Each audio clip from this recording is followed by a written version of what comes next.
Hi everyone, it's Aviva. Hi. So I'm going to try to do this video of the lab. So got this tiny whiteboard and my cell phone, so we'll see how this goes. Okay, so this is a 2-week lab and we are not meeting next week obviously because it's Thanksgiving, and it's going to be the rotational inertia lab. Rotational inertia is another way of saying moment of inertia, or rotational mass that we learned about today. The first part is a theory section, which has quite a few bits in it.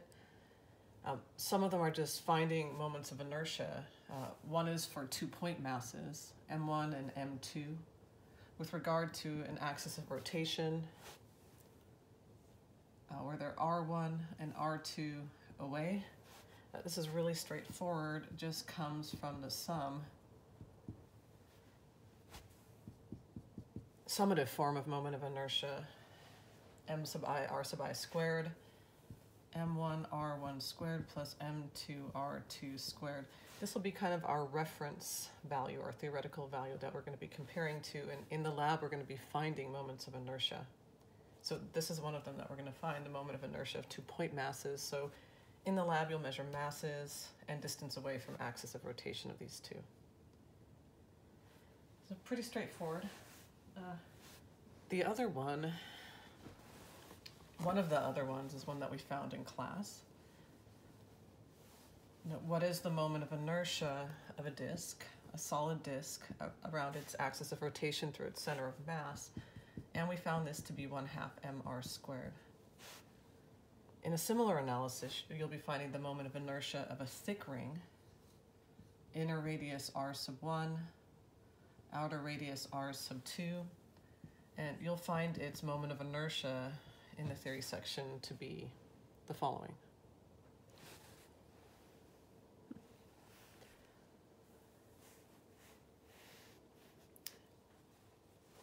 In addition to that, we'll also be finding a moment of inertia an experimental way. So that's kind of the theoretical way. In the experiment, we're going to be looking at an actual physical object that's rotating around. The rotator is kind of this triple-tiered system, and it looks kind of like a cake, but what it really is kind of a stacked spool of thread that's allowed to rotate, here around an axis through its center. From the top view, it looks more like this. And you can spool thread around, well, you're actually going to want to spool thread around the center one. And then here you can see the thread or string leaving the spool. And there's going to be a force of tension acting on the object. What we're going to be trying to do is to find the moment of inertia of this thing and whatever else we put on top of it. So this thing is going to be rotating around and we're going to put a bunch of stuff on it. And we really want to find the moment of inertia of this quantity. This is kind of like the stuff plus the apparatus, I'll call it I net. And so we're going to derive a theoretical expression. So this is theory section part B, is finding the moment of inertia of this stuff when I have a hanging mass driving the system. So if I can kind of continue with this side view here, the force of tension will be pulling out this way. This is the string. And there's a smart pulley here and a hanging mass that hangs over the edge of the tabletop.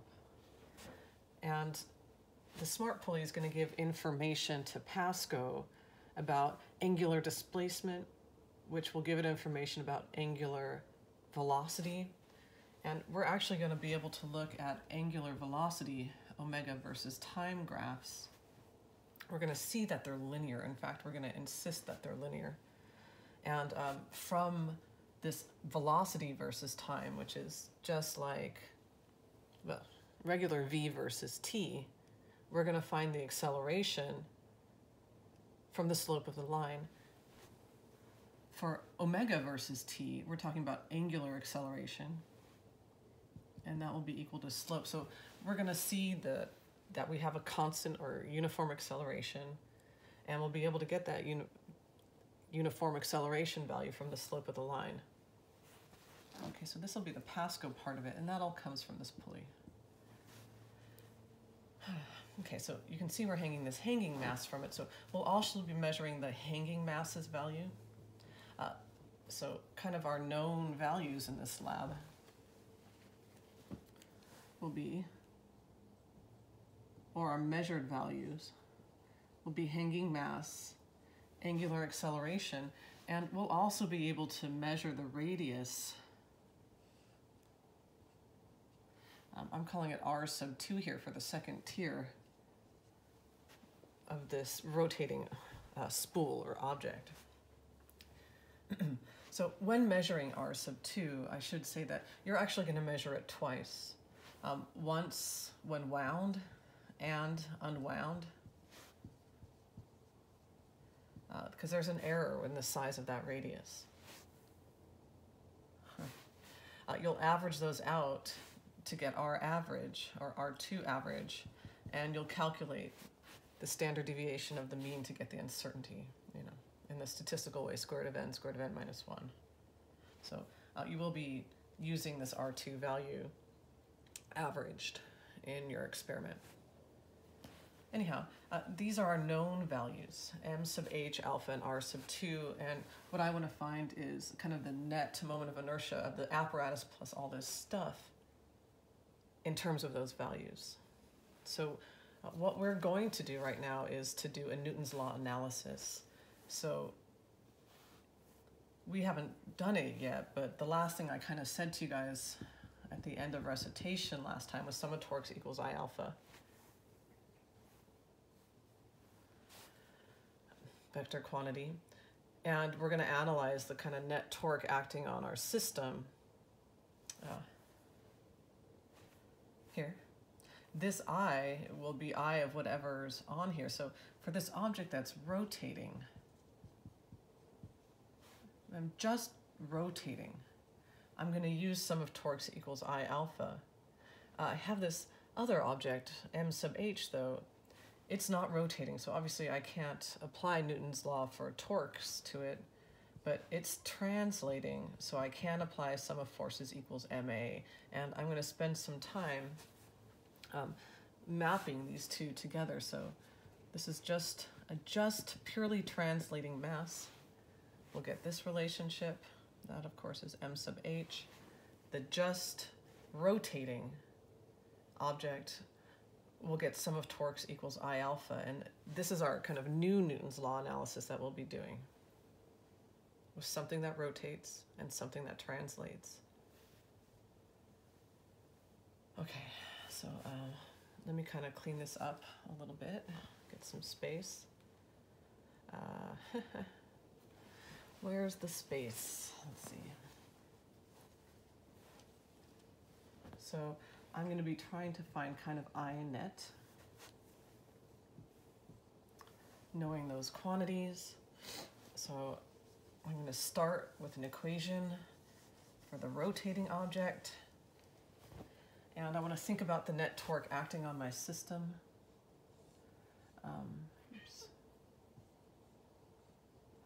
So here's my system with some other stuff on top.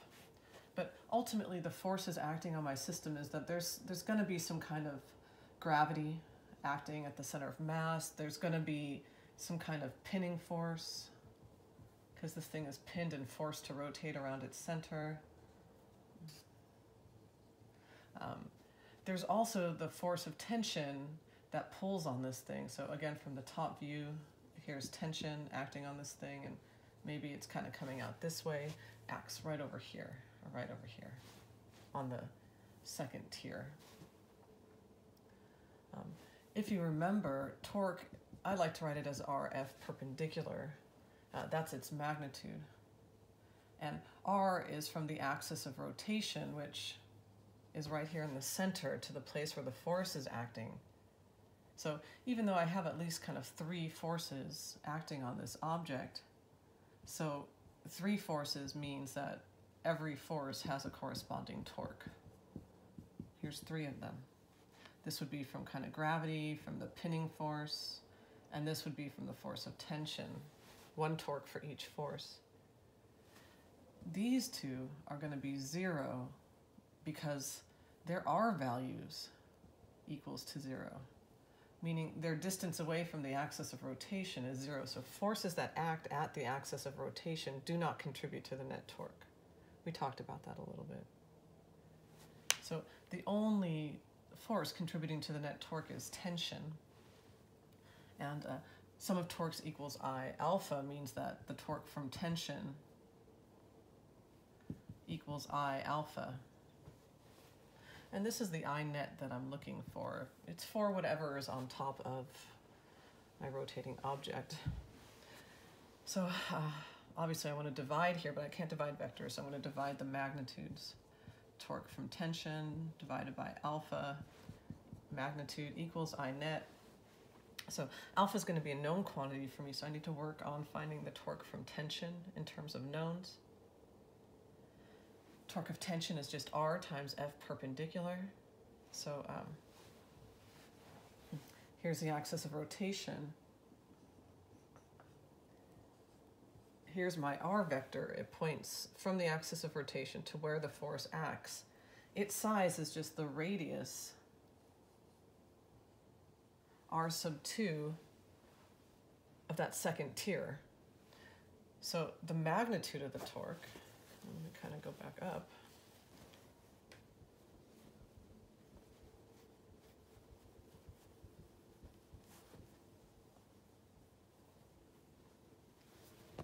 The magnitude of the torque from tension is just equal to R2, the radius of this disk,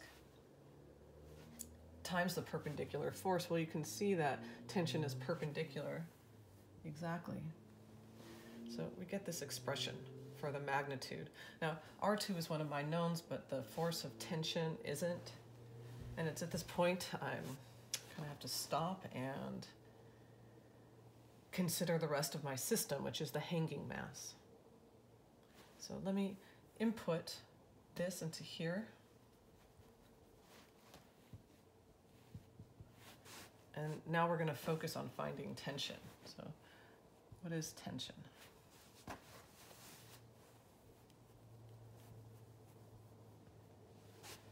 I need a bigger whiteboard.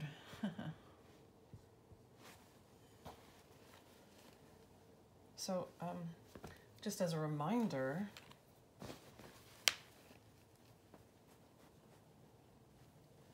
I still have this hanging mass over here.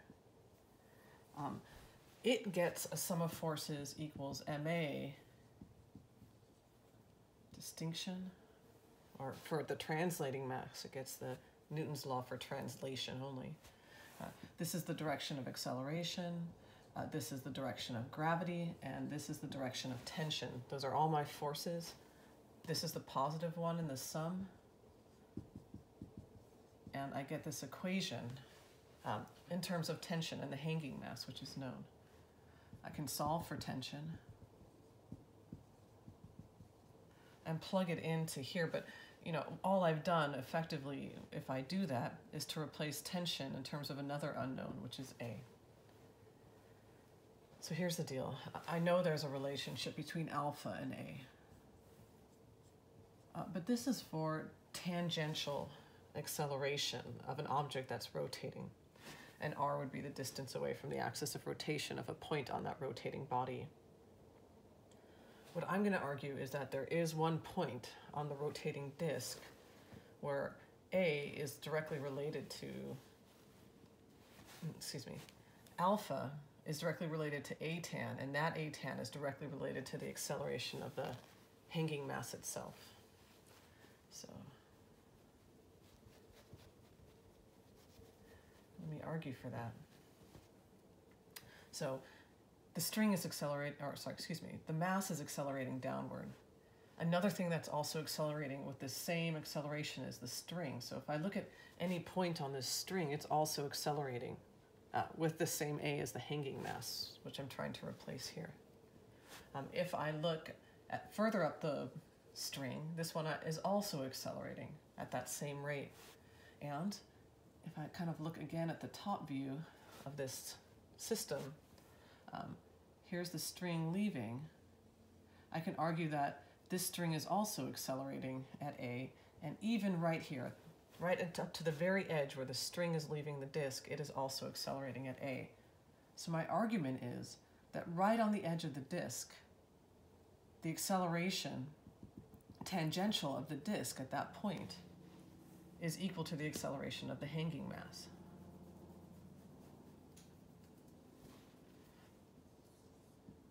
So if this is just this portion of the disk, alpha equals to A over R, or A equals to alpha times R, A tan. Remember, this is constant.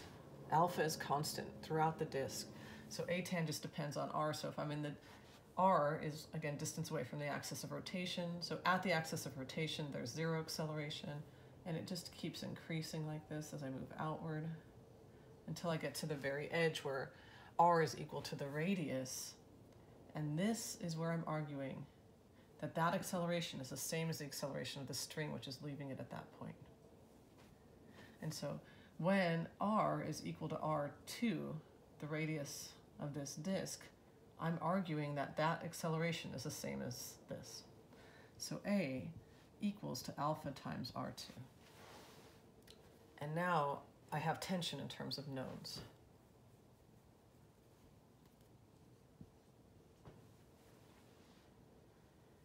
And I can replace it here for INET.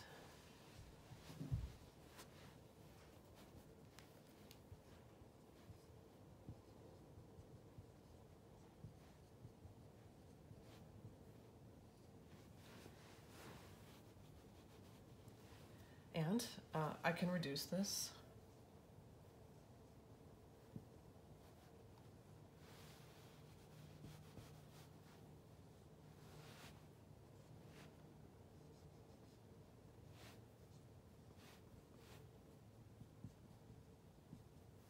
And this is your theory section number B. Okay, so I'm going to review that really quickly and then do the second part of the lab, which explains what you're actually measuring exactly. Just make sure that this makes sense. Okay, bye. Bye. I'll be back.